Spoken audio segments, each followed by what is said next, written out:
This is Short Stories, 200 Years of the Royal Academy of Music, presented by Anna Pickard. This is Episode 5, Treasure Seekers.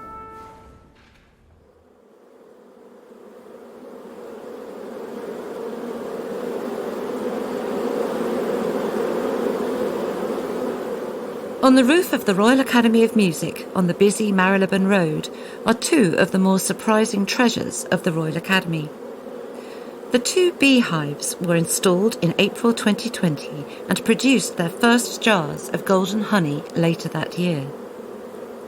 In this episode, a tour through a building that is never quiet, we'll discover more treasures of the Academy, from the first printed music in England to the owl trinkets of the composer Oliver Knussen and one of the finest Stradivarius violins in the world.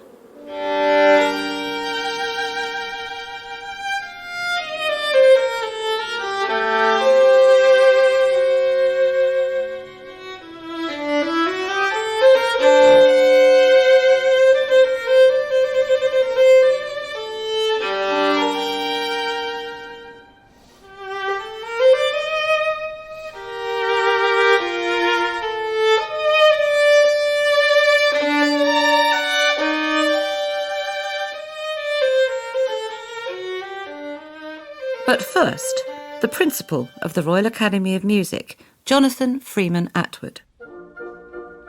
When the Academy was formed in 1822, Beethoven is still alive. So there's this sort of sense that Britain needs a conservatoire that's going to reflect this great art form that hasn't really taken off in the ways that it has and has established itself in the continent. The English-speaking world is very conscious of this and wants to make its mark. Although London was a great place for concerts and a great place for making money if you were a musician and a publisher, it wasn't really a great place for indigenous creative musicians to impart their work. So the Academy was founded very much by very successful pedagogues from European countries, and therefore the repertoire that was performed in the early concerts, indeed the first concert in 1823, you have Beethoven, Rossini, Mozart.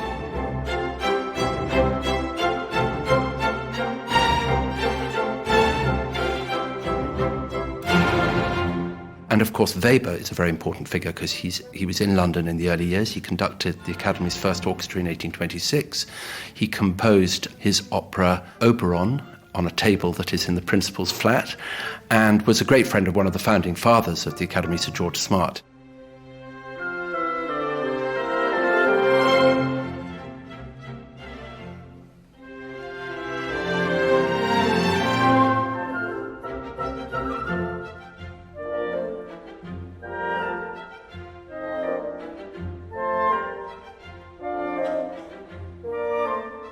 It was, of course, George Smart who left the Academy the presentation copy in Mendelssohn's hand of the overture of Midsummer's Night Dream, which is one of our great autographs.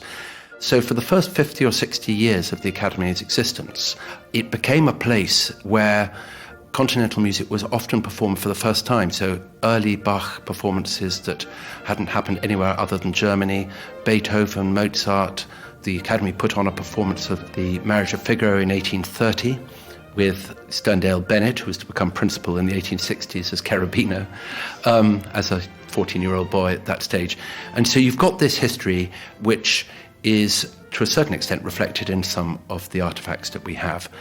In this room, in the principal's office, the one that I'm most fond of is this portrait here of Sir Arthur Sullivan, who was, of course, the Sullivan as in Gilbert and Sullivan.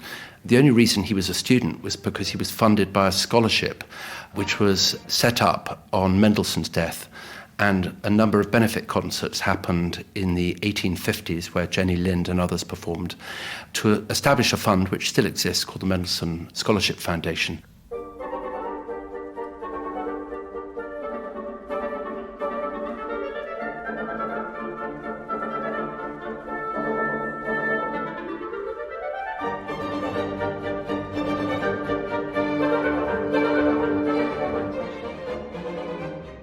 In the principal's office, there's also Wagner's music stand, Mozart's table, and a beautiful wooden cabinet that served as Henry Wood's library, where all the scores for the proms were kept until about 50 years ago.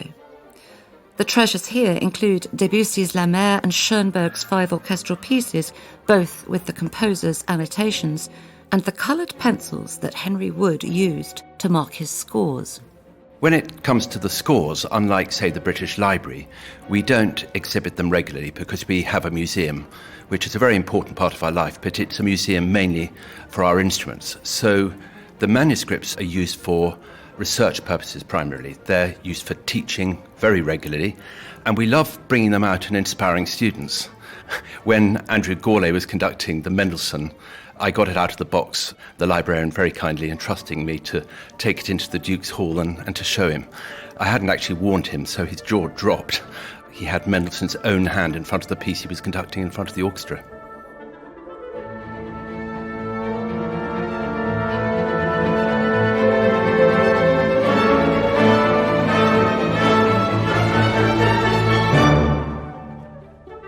There is something really magical in seeing a historical score in real life for the first time, a kind of connection with the composer and the world that they lived in. But dangers lurk in the dark corners. I'm Ian Breary from the digitisation department at the Royal Academy of Music Museum. Everywhere has got bugs. You'll find bugs in everybody's home and every room, so as long as there's not more than a handful, then it's not really a problem.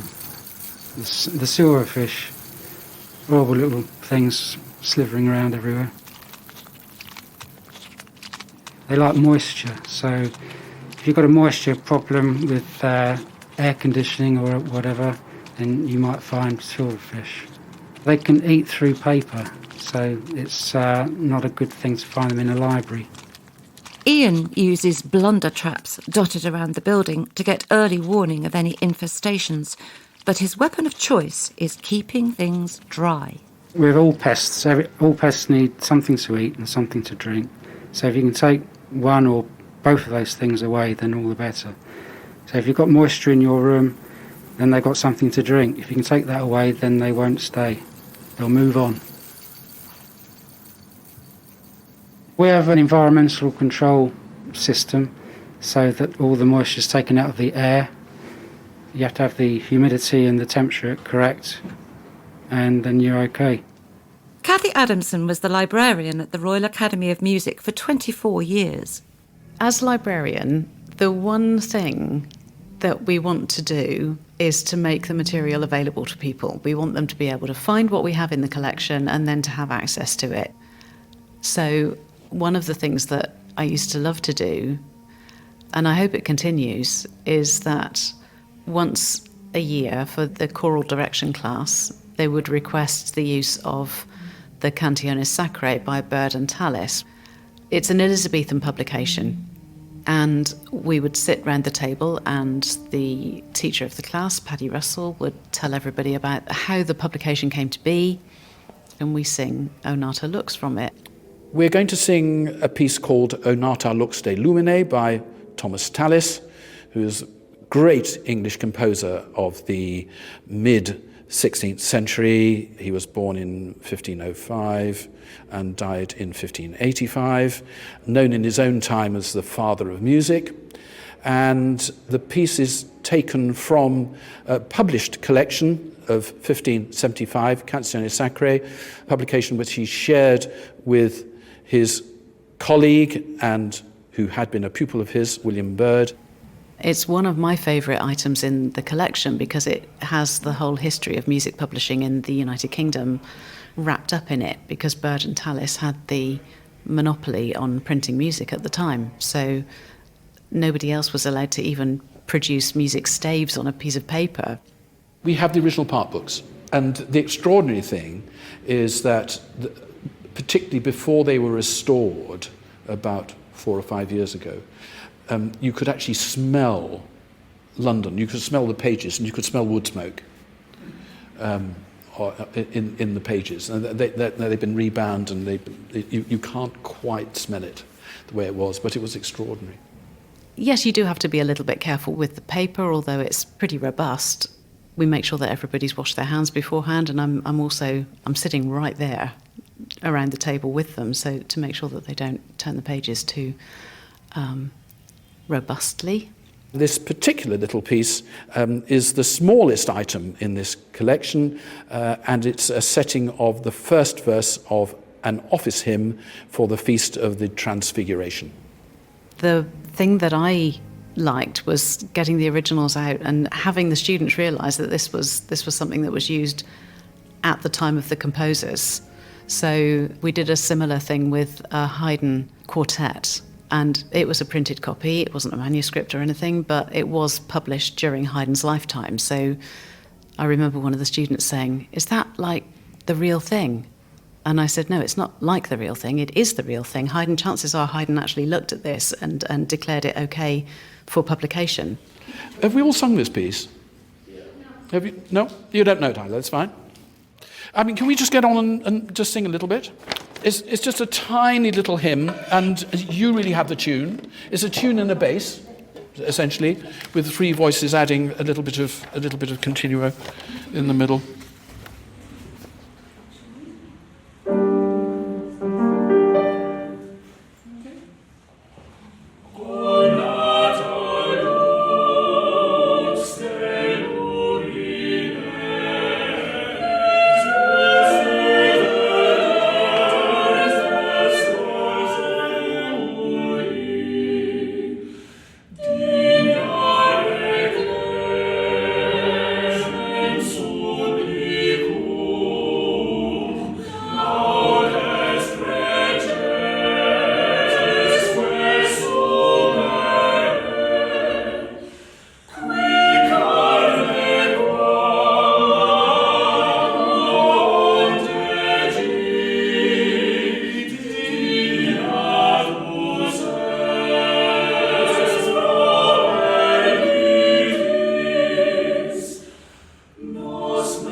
In a building dedicated to creating musicians of the future, this tangible proximity to the past and to all the performance traditions and styles that developed in the centuries between Tallis's London and the London of today is thrilling.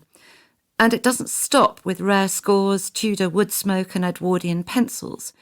When we were researching another episode in this series about the brilliant and glamorous pianist Harriet Cohen, we were able to handle the gold charm bracelet given to her by Arnold Bax and Ralph Vaughan Williams, each tinkling charm commemorating a significant performance in Cohen's career. I think the first thing to note is it's actually really quite heavy. It says gold leaf engraved on both sides, but I think it's gold. The weight of it is definitely gold. And yes, without actually putting it on, I would say this stands up to the small hands statement, because she certainly had a narrow wrist. Harriet Cohen was said, even by herself, to have extremely small hands. So each of the leaves represents, I think, a world premiere. Or perhaps just her premiere performances in those cities. And there's one that's got a typo. Helsinki for Helsinki. Quite broad double chain with a nice secure clasp here. And these rather lovely sort of narrowish tapered leaves, a little bit like the leaves on an olive tree. And here we are. Holland, the Concertgebouw, Bach Concerto number 2. Okay, I'm looking on the reverse. Palestine Symphony, open brackets, Sargent, Venice Festival. Bach's Concerto. September the 11th, 1953? Or is that 1933? I can't read it. It's exquisite. I wonder how frequently, if ever, she actually wore it. You certainly could not play the piano while you were wearing this. This is the gift tag, as it were, also made of gold. Harriet Cohen in admiration from R. Vaughan Williams and Arnold Bax. And this is the pleasing sound it makes. Maintaining the collection isn't simply a question of careful handling and storage. In the luthier's workshop, a small team of dedicated individuals make practical magic with lathes and planes and pegs and pigments, supporting the student violinists, viola players, cellists, lutenists and guitarists in their efforts to make the most beautiful sounds.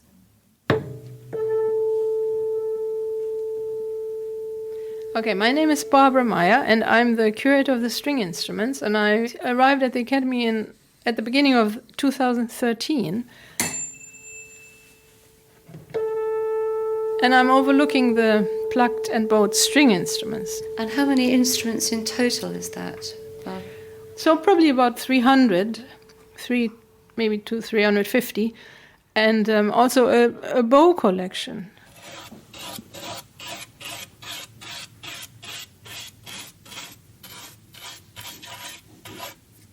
Carefully brushing the instrument. From the inside, we're just removing dust so we can see the wood surface and assess whether there are any problems or cracks or whatever.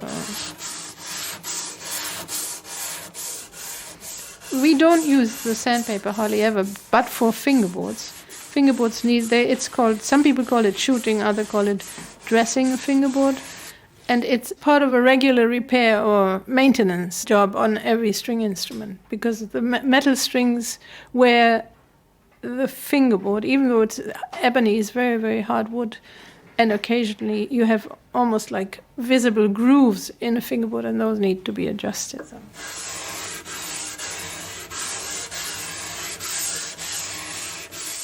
And then we had planing of wood, which of course is a regular occurrence in a workshop, and depending on the type of wood, it will sound really quite different.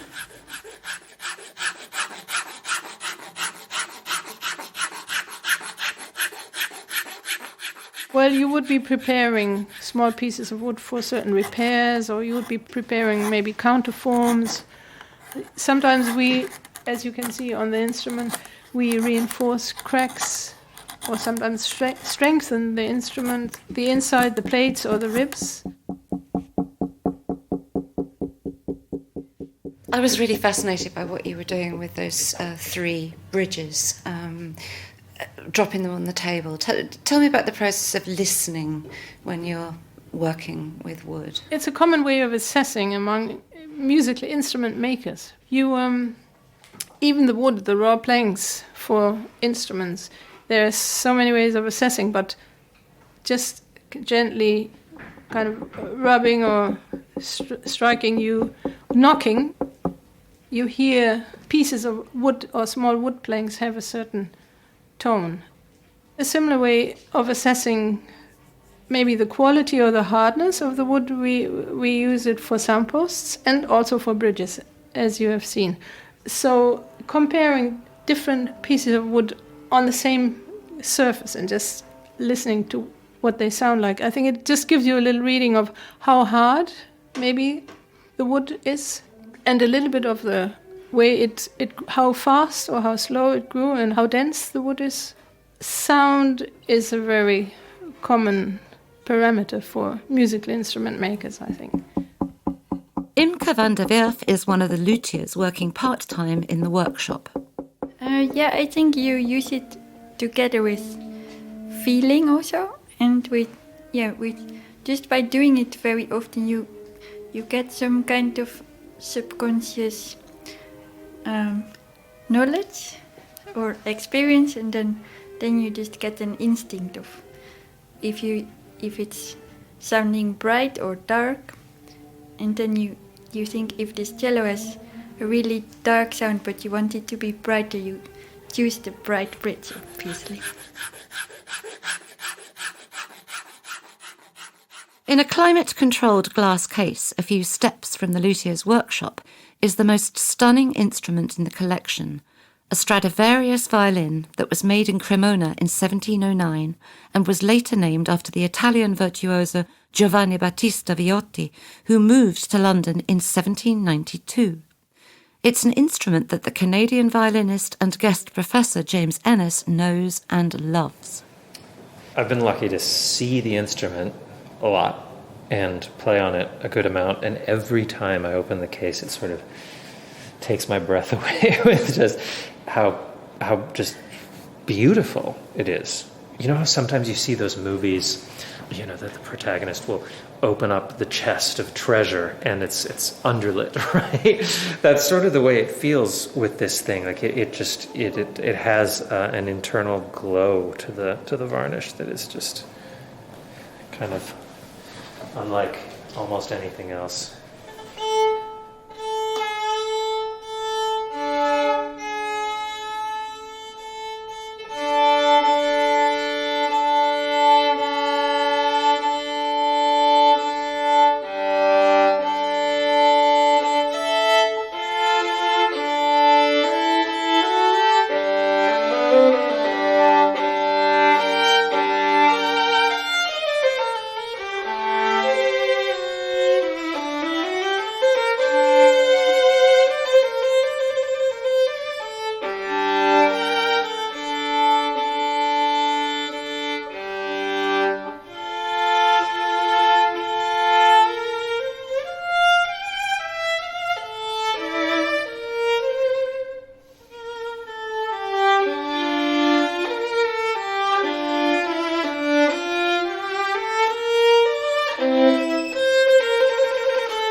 I would bet that no one has played a note on this since the last time I played it, which was in November of 2019. Can you explain why you think that? Well, first of all, I know the way that they take care of the collection here, but you'd get a sense of you know, an instrument being a little bit rigid when it has not kind of flexed. You know, the amazing thing about the tables of these instruments is they're extremely flexible this way and extremely rigid that way. So I think basically, you know, wood sits long enough and it doesn't vibrate, and it doesn't vibrate in the same way, and it has a slightly taut feeling to it that starts to waken up and gain a little bit of flexibility as the wood is vibrating more. The table, when I refer to the table, that's basically the top of an instrument. I don't know why they call it the table. You wouldn't want to put a drink on it, but there you have it. It's like a spring. You know, if a spring has just been sitting, it's not as springy. Right? You know, it gets a little bit more flexible as it's moved.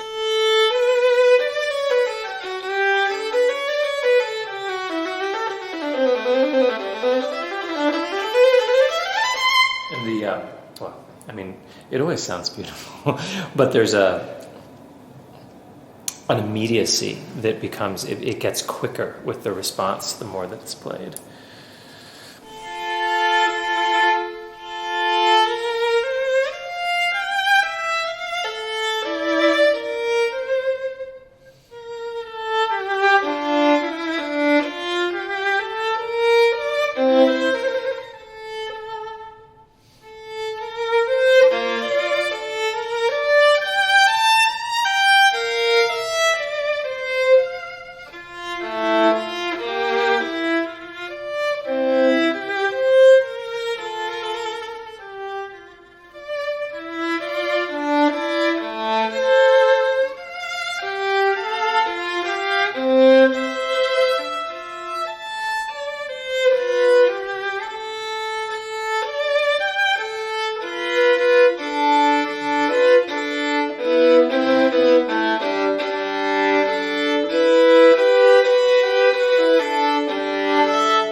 What I can't get over is the strength of that sound. It's big, isn't it? Yeah. It's big in a deceptive kind of way. I mean, violins, they're not loud, the way like a trombone is exactly, but Stradivari's, one of the things that makes him really unique, I think, is his understanding of projection was really, really ahead of his time. At the time that he was building, of course, he was building them for, royalty and nobility, and he was a very wealthy man. His instruments were really coveted. But by players, it was a little bit more mixed, because a lot of the top violinists of the day preferred these very sort of sweet, smaller instruments. But Stradivari was strangely focused on projection during a time where that wouldn't have seemed to have been a big priority. People were playing in smaller spaces, but this was a focus of his really kind of throughout his career. He wanted to get that mix of tonal beauty with projection that could fill larger spaces. And it was really in the 19th century when concert halls were getting bigger, people were performing for larger audiences. It was at that point that some of the really coveted, German violins or instruments even by earlier Italian makers, they didn't quite take off in the same way that the instruments of Stradivari and his contemporary, or basically his contemporary Guarneri del Gesù, like those instruments, as people were sort of adapting them for bigger spaces and getting them a little bit punchier, they really kind of soared to new heights. And the thing that I think is particular about Stradivari's method of tonal projection is that it tends to fill a space no matter the size of that space. And it's not that it's louder, it's just it speaks into corners of the room.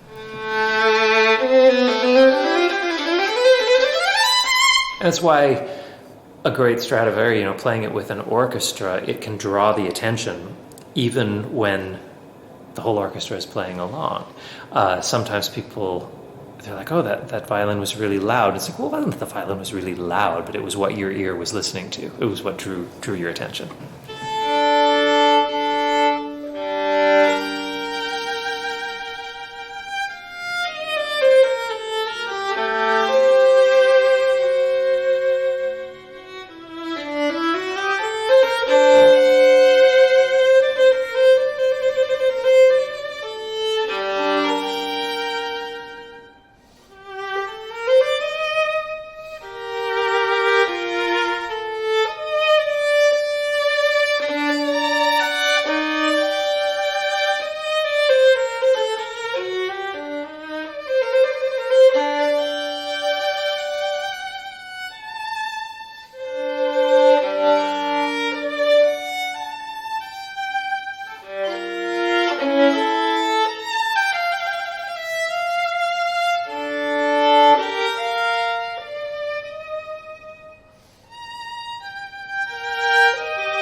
Nearly all of the instruments and bows looked after by Barbara Mayer and her team are loaned out for playing by students and other musicians. Not the Viotti, because it's such a pristine example of the pinnacle of Cremonese violin making. Sheldon Gabriel is the instrument loans coordinator, a sort of matchmaker between students, instruments and bows. So how delicate a business is it fixing up a student with the right bow? How much of it is the suitability of the bow to the violin, and how much of it is the suitability of the bow to the hand of the player?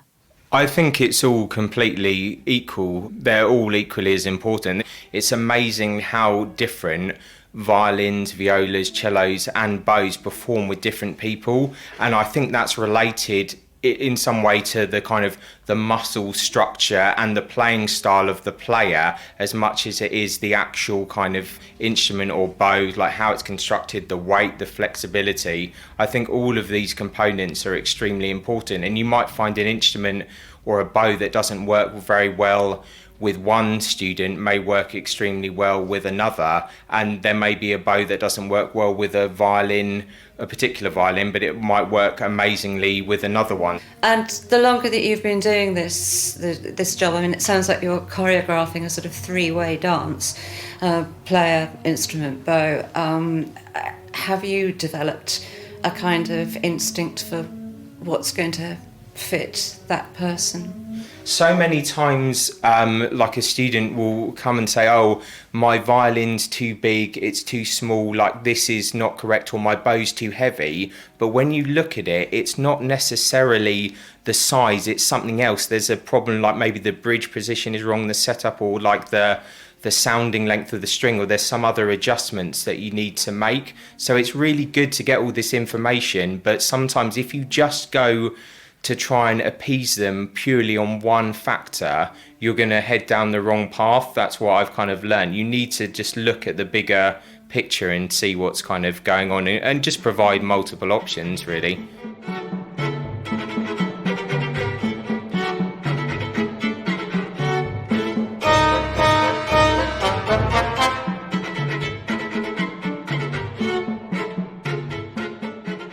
There's one collection of treasures that is not on display to the public, and it's devoted to a man who is much loved in the Academy, the late composer and conductor Oliver Knussen. Philip Cashin, head of composition, invited me to take a look. So this cabinet has been specially built to house books about Ollie Knussen's favourite composers, and we also have some scores and a few recordings, but mainly it's just books, Mahler, Stravinsky, Debussy, Stockhausen, Henze, Takemitsu and Berg, some books by Boulez about conducting, all sorts of interesting things. I think there's about 7 different editions of Moby Dick as well. None of Ollie's little quirks. And the objects which are leaping out to me from here are all these owls. Yes, Ollie loved owls. He had a real passion for them. He had stepping stones in his garden that were owls, and their lights lit up. He had solar powered. Yeah, there are owls everywhere, owl bags. I think this is my favourite. This is an owl metronome. Let's wind it up, see what happens. Yeah. Fantastic. I love the fact that you slide the bow tie up and down to set the tempo. And this is a little owl. It's got owl barn bird written on it. So he's combining all these very composers with owls there. And there's also the Ohototo Gisu here, the little bird.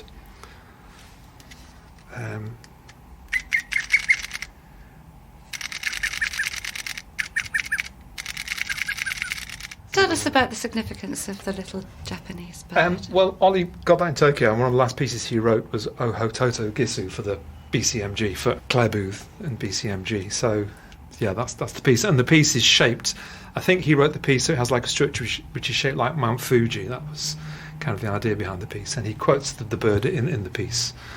So, and he wrote that whilst he was teaching here. So that's his last few pieces I think he wrote whilst he was professor here at the Academy. And then there's a few wonderful little things here as well. I think these, he used these in a piece. I'm not sure these kind of little percussion instruments. I'm not sure which orchestra piece they were in, but They're monkeys. Yeah, little monkeys. Oh yeah. They're rather sweet. 2 more different pictures. 2 little soldiers, I suppose. Fabulous. Yeah. So, there's another owl there. Owls everywhere. And the picture of Stravinsky was always as well up there. But I just like to have Stravinsky up there looking down on us, making sure we're doing the right thing.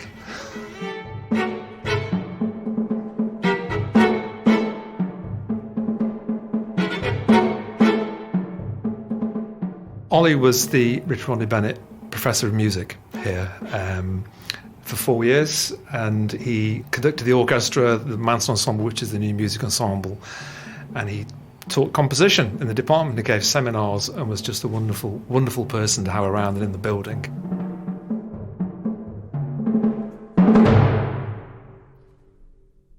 And he was my old teacher as well, so there's a very personal connection for me. We had him in as a kind of visiting composer for a year or so, And then we created the post for him. So I think it was the last 4 or 5 years of his life. He was coming in every term and teaching, conducting and teaching, which was really great. Do you think it's fair to say he's probably one of the most loved composers in Absolutely. Britain? Yes. Yeah, absolutely. Yeah. And one of the most influential as well, as a composer and as a conductor, because obviously he really championed and really made, very much part of what he did as a conductor was to champion young composers and to give lots of young composers their first probably big professional performances, and to commission very young composers as well through his work at Tanglewood and just through his love for new music and young composers. So he is incredibly important since the 1960s on, really, and a huge source of inspiration for us all. What was he like as a teacher? He was an amazing teacher. What was incredible about Ollie, because when I had lessons with him when I was at Guildhall, when I was 22, 23, and I was probably just showing him rubbish. I kind of cringe when I think, what I took to him. But obviously he could see something. And what was wonderful was looking back, he could kind of see into the future and see what, he was sort of showing me scores like Tippett and Stravinsky and all some of his own sketches. And he kind of knew where I was going, even though I maybe didn't know myself, and he just had this incredible ability to kind of know what it was that you needed, even though you didn't know yourself yet. I always feel when I'm composing that Ollie's going to get a bit upset in a minute. I always feel that Ollie's kind of watching, he's looking over my shoulder. And one of the great things about having Ollie here when he was working, whenever I was in the middle of the day, I always rang him when I was in the middle of working, because just hearing him talk down the phone was so exciting. Right to the very end, and so inspirational just to hear Ollie talking down the phone. It made me want to, go back into the other room and get composing again. So he was just incredibly, he just was a really inspiring person, and he just knew everything about music. He knew every piece ever written. He's a genius, basically, and a lovely person. From owls and monkeys to bugs, bees and bows, there are more treasures in this building than those displayed on walls and in cases. The Academy's real treasures are its people. Whether writing new music, singing from a Tudor part book, poring over Mendelssohn's handwriting, flexing the glorious sound of a precious violin, or playing a symphony by Beethoven, who knew the owner of that violin, this is a living tradition tended by a small army of experts in different fields. The past, present and future converge here, and every piece of music that was once new is made new again when it is performed by a new generation of musicians.